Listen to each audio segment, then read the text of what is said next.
of operating system. Okay. Now, upon completing that, we will start chapter 2.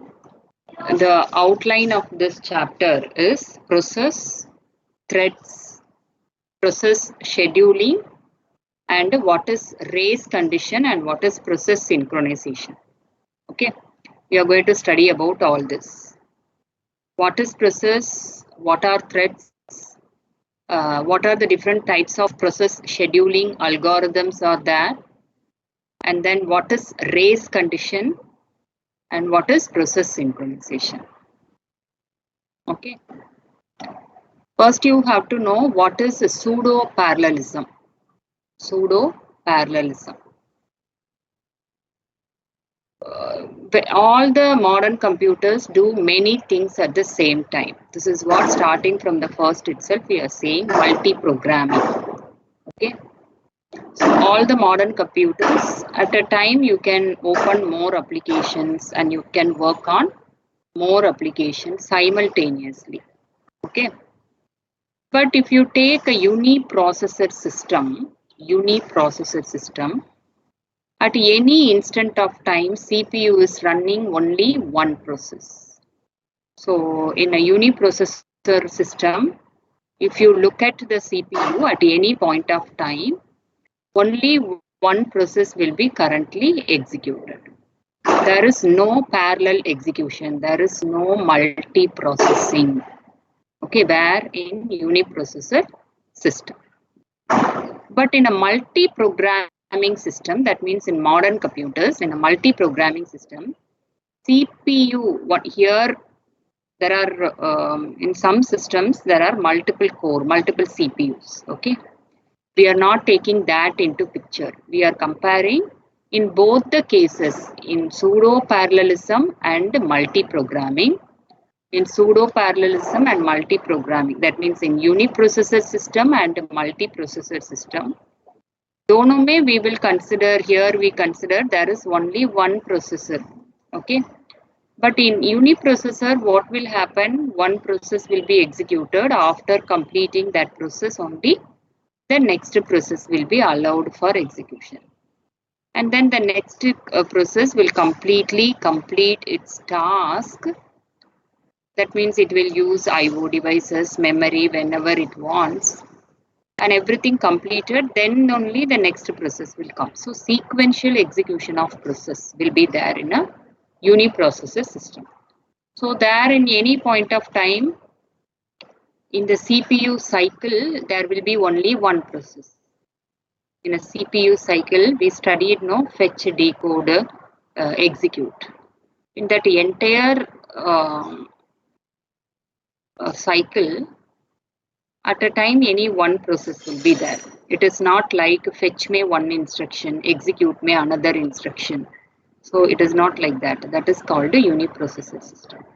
But in a multi-programming system, multiple processes will be simultaneously executed at a time.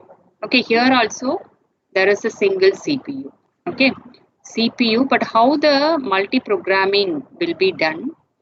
CPU switches from processes quickly, running each for tens or thousands of milliseconds. So what the CPU will do, unlike the uniprocessor, here in a multi-programming system, the CPU will execute one process. When it is executing one process, suppose that process has to complete any IO task and then it has to execute. In that time, it will not keep that process inside the CPU. It will just evict and it will take another process. So switching between the processes will happen very quickly in multi-programming system. Okay. So that is, now we will see. Excuse me. So this is the execution pattern in a uniprocessor system and single CPU multiprocessor system. But what is pseudo parallelism here? So what is pseudo parallelism? See, in a multi-programming system, in this multi-programming system, at a time only one process will be there in execute state. Okay, but then why we are calling this as multi-programming? Because other two processes will be there in decode and fetch state.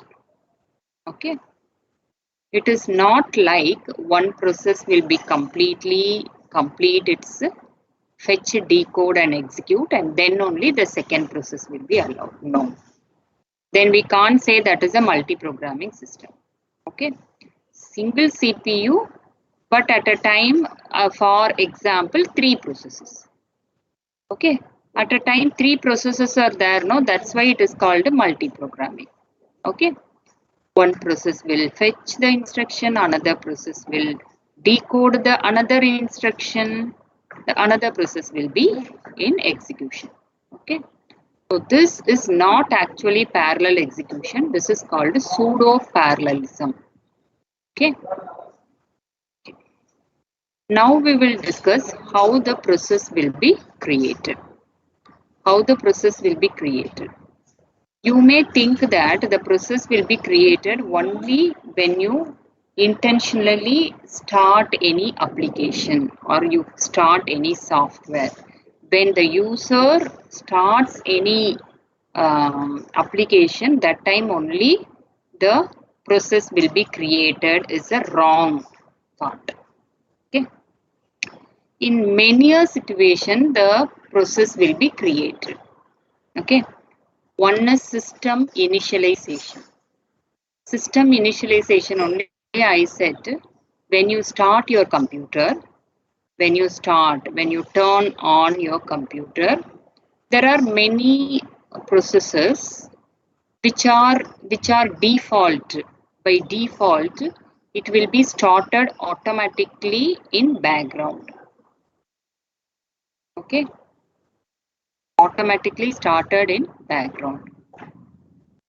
Okay, for example, if you enabled a mail notification, next time when you start the system, you did not go and open the mail server. Automatically, if mail comes, you will get a notification. That means that particular mail server process application by default. Whenever you start the system, it is automatically getting started in background. You did not start, but it got started automatically.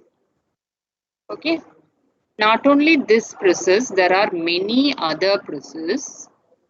Because when you start, you will not say to operating system you should boot. Okay, automatically it is happening, no? So many booting related processes and other supporting processes, security processes and all, automatically it will be started. Okay, so that when it will be started, whenever you initialize the system, whenever you turn on the system, whenever you start your system. Okay, so those processes are called system initialization processes. That means during system initialization, those processes will be automatically created. Okay. Students, please listen. Here we are discussing about when and all the process will be created. During the system initialization, some default processes will be created. Okay. Second point, execution of a process creation system call by running process. We studied about the system call. Okay.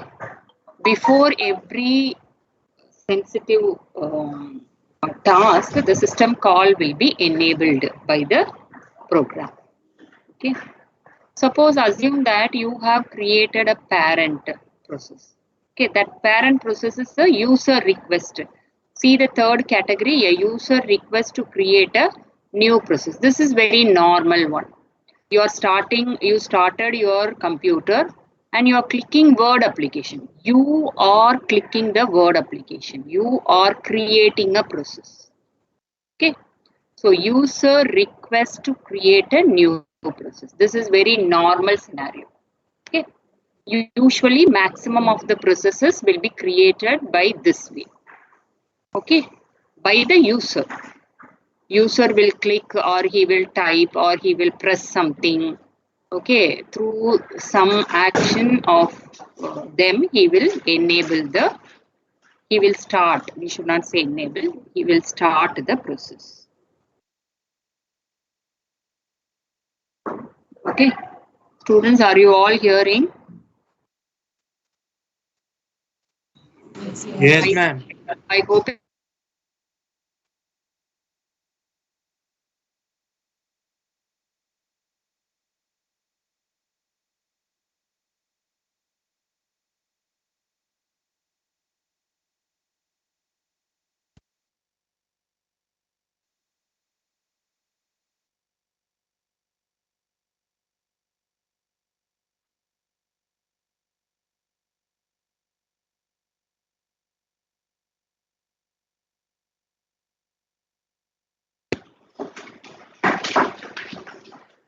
Okay, so user request will normally create the process. Okay, but listen here, you created one process. Okay, automatically that create another process. For example, you are saying that I want to uh, mm, you are giving some input. Okay, you are giving some input. Okay, that input should be saved in one file. Okay, so you for users intention is to giving input to the file, but automatically before input, if suppose something should be inserted in one file, it should be opened, no, first the file should be opened. Okay, but as a user you did not say that first to open the file and then give the input, you said only input. Okay, but internally what will happen, that input will create some other process that is called opening the file. Okay, because if open the file then only you can give input, no, to the file. So like that the user process may create automatically some other processes. Okay, so through that also process can be created. That is the second point. Execution of a process creation system call by a running process. Already one process is running, that process is creating other processes automatically, but those other processes no not created by the user. Automatically the running process is creating another process. Okay, so that is also, in that way also new process can be created. Okay, so system initialization, which are default processes, execution of system call, user will create the um, user will click or will give command. They will click in a Windows application, GUI based application, they will give the command in a command line operating system. Okay, so by clicking or by giving the command he can create a process. Okay, that process, assume that that process needs some IO operation, so it will create the system call. Program will, the process will create the system call. So the system call created, after created that system call, that to execute that system call some other process should be created. Okay, so those processes will be created by default. Okay, so this is cascading effect. One process will create another process, that child process will create another process, like that it is, but you started only one process. Okay, so that is the second one. Third one is a normal scenario. Your user requests to create a new process. Fourth one, initiation of the batch process or batch job. You know what is batch process? Where we studied batch processing, where we studied. Any one of you? I explained what is batch processing system. Can any one of you say where we studied batch in operating system only, not in any other subject? Okay. In operating system, I explained about the batch processing system, where we saw that batch processing system. I'm in mainframe operating system. Yes, very good, Parvati. Very good. In a mainframe system. Okay, when we discuss about the um, types of operating system, we discuss about the mainframe operating system. Okay, mainframe operating systems will perform. That means it's not an operating system. Operating system which is used in the mainframe computers. It's a category of computer. Mainframe computer is called, generally mainframe computers will perform batch processing system. Okay. So example what I said, EB bill calculation. So when the computer is calculating the EB bill for each and every commercial property and a residential property, how it will calculate? The user will not give input for every house ka consumption, electricity consumption, they will not give. They just insert a table. That table will have which address consumed how much unit, and whether the property is a commercial property or residential property, because calculation will differ no based on this. So all these details for all the houses of a particular area will be inserted once. Okay, that's it. The user job is over. What our system will do, it will take first row ka information. First row is belonging to one particular house, assume. Okay. So first row ka address and the first row unit consumed on which month, and the property is commercial property or not. Everything related to one particular property, it will take all the information. It will calculate the bill. Okay. And it will not print, it will keep the data.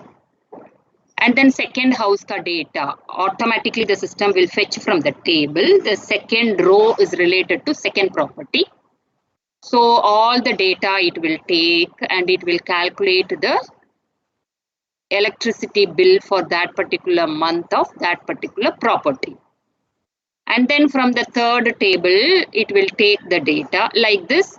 It will complete all the all the data, all the records, all the rows, whichever is there in the table. For example, 100 houses, 100 properties ka EB calculation. So all the bill will be calculated, and at last sequentially the printer will be started automatically. Of course, the printer should be connected on beforehand, and automatically it will take the print. Okay, it will take the print. Okay, so this is called a batch processing system. Here every time the user will not give input. Once the user will give input, then automatically the processing will happen simultaneously. This is batch processing system. Okay, this is currently, now we are calling this as a batch processing system. But initially, when the computer was invented, no, that time batch processing is little different. Remember, okay. So that time, what people will, the memory is not connected with the computing device. Okay, printer will not be connected with the computing device. So the manual intervention is necessary that time. Okay, so all the data will be one after another fed by the user only, and he will not use only one computer, only one device. One device they will collect all the data. For example, user 1, user 2, user 3 will separately they will give the input using any of the memory device. Those memory device will be put in a single memory device by the user manually. Okay, and then that should be given for the computation. Half of how the semi-automatic washing machine is. It is a machine, automated machine, but many work you have to do. Okay, you have to do many work. Okay, your intervention is necessary there. Automatically, you will not what, you will not dump the clothes, it will not dry, the clothes will not come out. Okay, in between you have to set the rinse, washing cycles, and you have to take the clothes and dry separately. So like that only, that time the batch processing system was, because the devices are separate. Memory devices may all the data should be collected. Automatically the collected data will not be organized. That manually you have to do, the user should do. Those people are called the operators. So they have to align and then they have to give the input to the another device. Okay. If suppose highly challenging processes, semi output should be collected, intermediary output should be collected, and one by one to give to the high end machine, etc. That time batch processing. But forget about this, just you know. But now the batch processing system is, as I said, the EB calculation. You remember? Okay.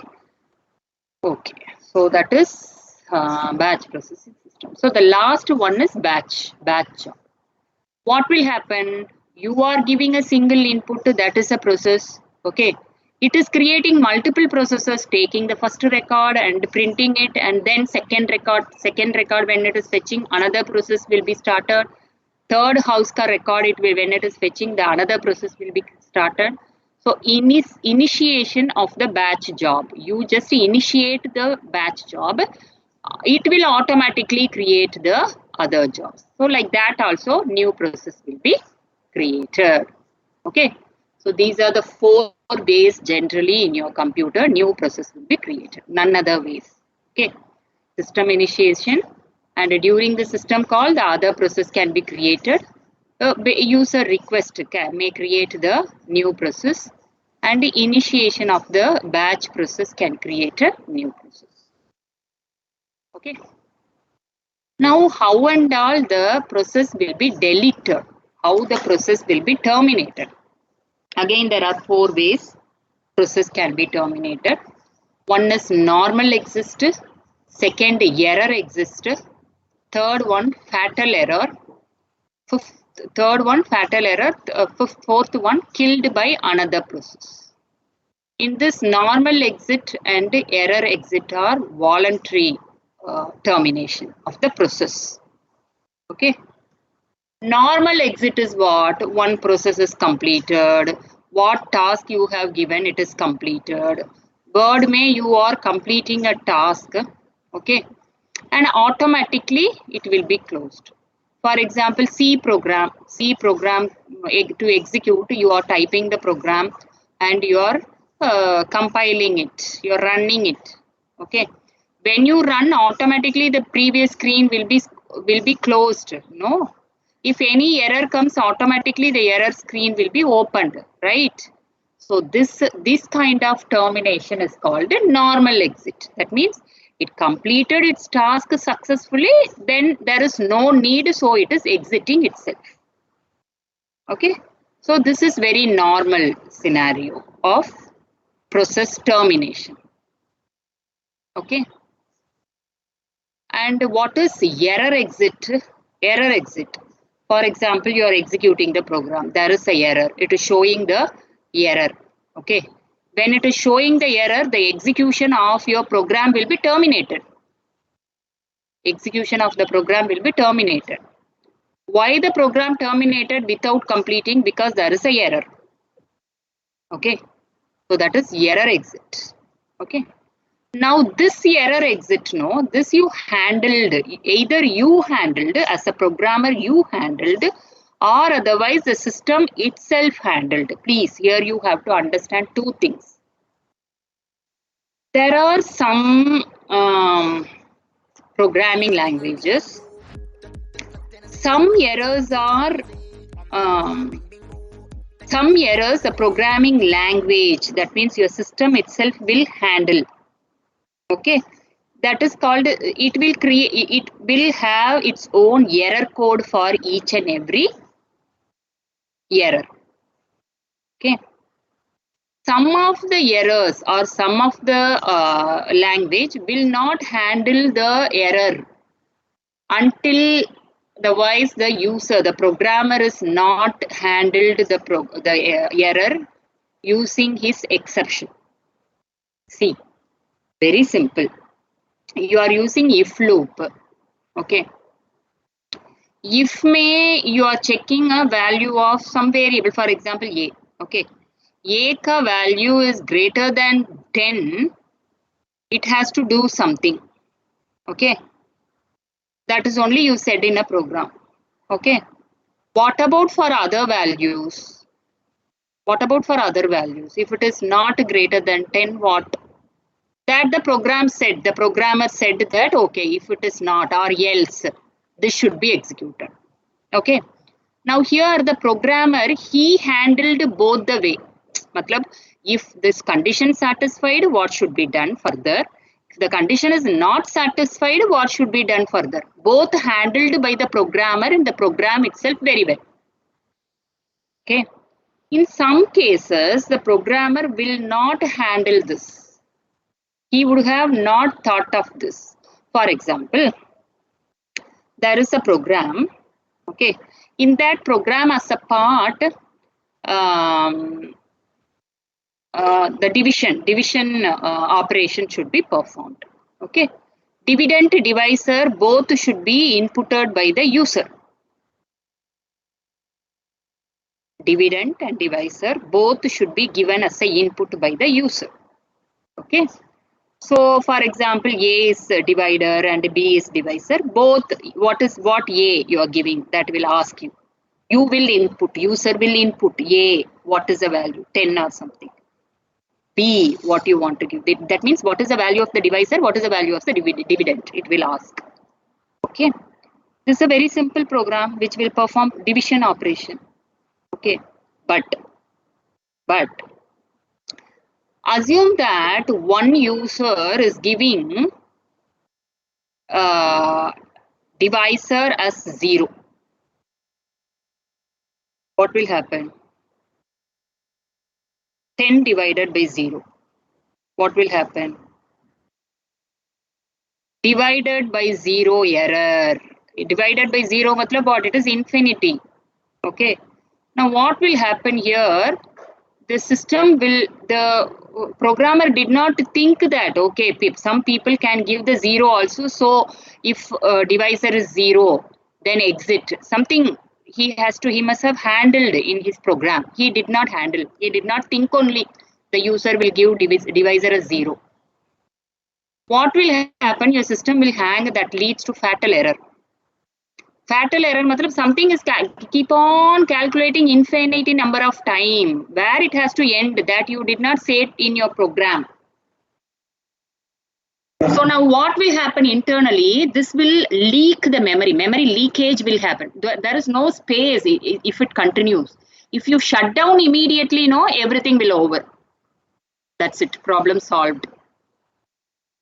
Otherwise, if you open and keep, what will happen? You can see only the blue screen, but something has happened. It takes infinite number of time. So how you will end that? So that is called a fatal error, unhandled error. This is just a simple one example for fatal error. Maximum no fatal error can occur because of some illegal execution of instruction, illegal handling of memory. Okay, it's like this. Now I said IO exception. Exception is not handled by the programmer, or it is not handled by the programming language itself. Okay, so all these can be the fatal error. Fatal error ka time mein normally what will happen? No error message will be visible on your screen. For example, Windows mein what will happen? Blue screen will come. That's it. You can't proceed further. It is not hanging up of the system also. Okay, what you will do? Alt Control Delete. That's it. You have to shut down. And then you have to restart. Okay. So in this time, what will happen? Then now you are shutting down. What will happen? When you shut down and restart, what will happen during the fatal error? The file which you used to know, that will be deleted. That will be lost. Okay. So like this only we can overcome from the fatal error. Okay. So during the fatal error also the exit can happen, termination of the process can happen. During normal error, I said no, your program may error. So it will show the error message by exiting from your program. Okay, so that is the exit. So it may be that exit or normal exit. Normal exit, these two, no, second and third are error exit. Okay, error exit. First one is not error exit. Everything completed successfully. Then why it has to be there? The process should be terminated automatically. So it will be terminated voluntarily. It will terminated by itself. Nobody else will terminate. Like that, error exit also. When error comes in your program, you will not say stop the execution of the program and show the error message. Automatically, it will happen.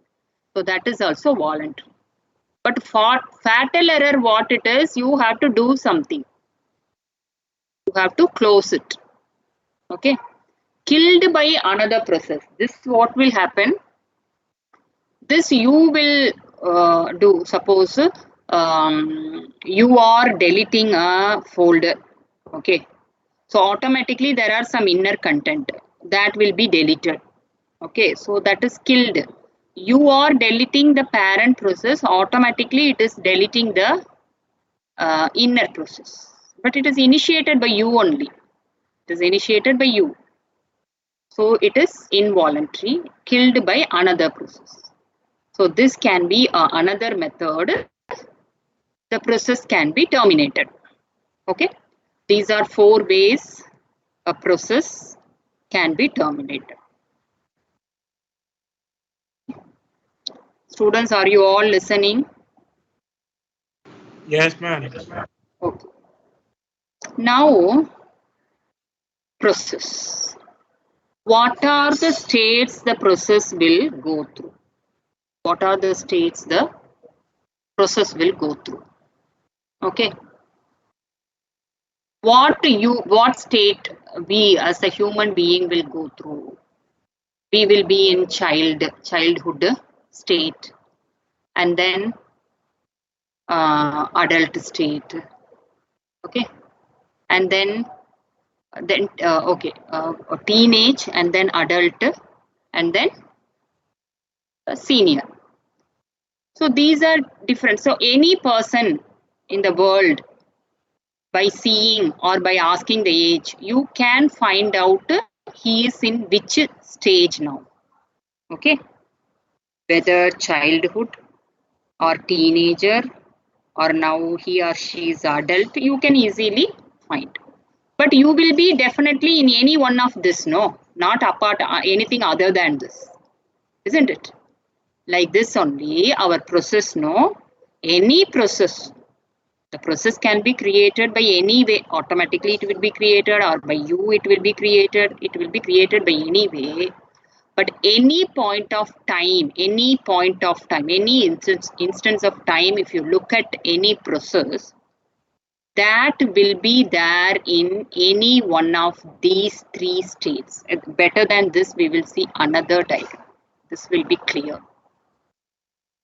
Okay, here they have extra added some state, but as per Tenenbaum, he has given 3 states only: blocked, running, ready. A process may be in ready state. Ready matlab what? Ready to use the CPU. Ready to use the CPU. Not currently using the CPU, but ready to use. Everything is ready. If only the operating system should pick up me and put it in the CPU. That's it. That is a ready state. Okay. Running state is currently a process is used, run by the processor. Okay, so that process will be in running state. Currently, the process is in running state, means the CPU is using the process. Okay. We should not say CPU is using the process. The process is using the CPU. The process is using CPU currently. Okay. These processes which are in ready state, they are waiting to use the CPU because CPU is not currently idle. No, it is busy. Okay. Blocked state. Blocked state means some of the processes is running. For example, one process is running. That means using the CPU. Okay. But it did not complete the execution in between. It should be connected. It should get some information from the input device. Okay. So it will not be there in the processor that time. Because then it has to, then it will be that particular process which is currently running will be connected with the input device, and it will take some time to take the data from the input device. By the time the processor will be idle, okay, it should not be. Okay, so that process will be evicted because that process cannot proceed the execution further. Because to proceed the execution, it needs something, some data. Okay. So that to fetch the data, it has to be connected with some other device. So the CPU will evict that process and keep it in a blocked state. Okay.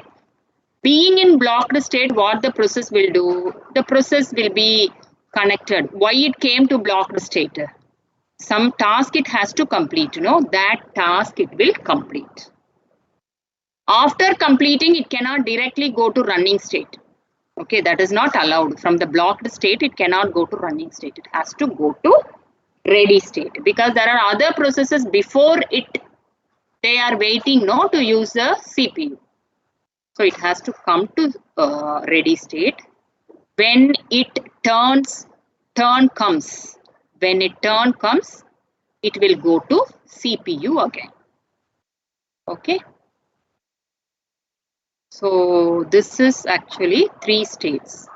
But to clearly understand, you look at this. There is a new process. Here new means you are creating a process. Here a process is created. Okay. After created, the main aim of the process means what? It needs processor. Process needs processor. Okay. So it needs processor. No. Process created to use the process is created to complete its processing. To complete its processing, it needs a processor. Okay. So a process created. After a new process created, it is coming to ready state because it wants to use the CPU. Okay. When it is in ready state, what our operating system will do? Operating system, there are many processes are waiting for the CPU in a ready state. Okay. Only one process is currently running. Okay. If the process completed the running, it will come out. It will be terminated. Suppose the ongoing process needs some task should be completed. Some IO task should be completed. Then only it can proceed the further execution. Then it will come to blocked state. Okay. But the running process, either it will go to terminated state or it will go to blocked state. Okay. So assume that now current process is successfully completed. It is going to terminated state. Now the processor is free. We should not allow the processor to be free because processor is what? Precious resource that should be always utilized maximum 100%. We have to utilize. Why? Then only your system will be very faster one. It will increase the processing speed of the processor. Okay. So now assume that the current process successfully completed the processing and it is terminated. Now our operating system will wake up because it has to allocate only one process from this ready queue. From this ready queue, it has to allocate one process to the processor. Why? Because now processor is free. Okay. So how the operating system will select the process, because there are many processes, how it can select the process? Not randomly, by applying algorithm. By applying algorithm. That algorithm is called scheduling algorithm. Scheduling algorithm.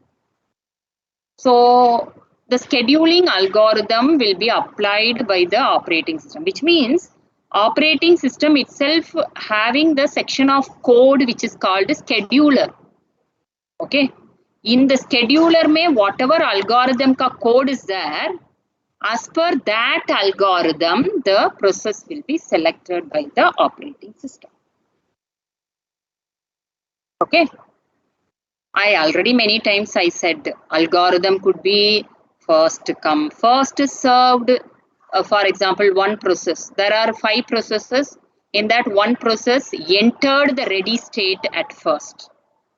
So the preference should be given to that process. If this algorithm is followed, first come, first served. Who came first in the ready state, give the chance to that process to use the CPU. Okay. The algorithm could be first come, first serve. But it is not necessary always the algorithm should be first come, first serve. There are other algorithms also. For example, shortest job first. This is another algorithm. Shortest job first algorithm. In this algorithm, how the operating system will select the process from the ready queue. It will, as I said, 5 processes now. Assume 5 processes are waiting to use the CPU. Okay. In that all the 5 processes, the CPU will compare. Okay. What it will compare? It will compare the CPU burst time of all the processes. What is CPU burst time? CPU burst time is a time required by a process to use the CPU. For example, process 1 wants to use only 10 milliseconds. Only it wants 10 milliseconds to use the CPU. Another process may want to use the CPU only 2 milliseconds. Okay. So process to process, it will differ. Okay, because all the processes are not same. Okay, of course, then its requirement of the CPU time will also differ, right? Okay. So it will compare, our operating system will compare all the 5 processes. Which process has the shortest CPU burst time? For example, very less CPU time it requires. That process will be allocated to the CPU first. This is another algorithm. This is another scheduling algorithm. Another scheduling algorithm. What is the name of the algorithm? Shortest job first. What was the previous algorithm? First come, first served. Okay. Not only these 2 algorithms, there are list of algorithms, scheduling algorithms. There are list of scheduling algorithms. Okay. So time is over. Okay. Okay. So just I will finish this. Okay. So from the ready state, the CPU will take any one of the process by following any of the algorithm. It will keep the process in the processor. The processor will start to execute that process. That process can be terminated or it can be blocked. Okay. So that is here, that is the sequence of execution. New process, say ready queue. From the ready queue, it will go to running. That means it will use the CPU. When it is using the CPU, it can, after using the CPU, it may come to termination, or when it is in between itself, it may need to complete any IO operation, so that it will come to blocked state. Now the processes which are there in the blocked state, what it will do, it will immediately try to connect with the IO devices. Okay. Processor is only one processor, remember. But input output devices are normally many. Okay. So these processes can connect simultaneously with the other, whichever input or output device or any other devices, whatever it wants, it will connect and it will complete its task. Upon completing the task, it will go to ready state. One thing you have to remember, from the blocked state, the process cannot directly go to running state. Operating system will take the process for running only from this state, only from the ready state. Okay, that's it. It's very simple. Okay. Okay. So today we discuss about the process creation, process termination, different states of process states. Okay. Okay. Thank you, students. You all can leave. Thank you, ma'am.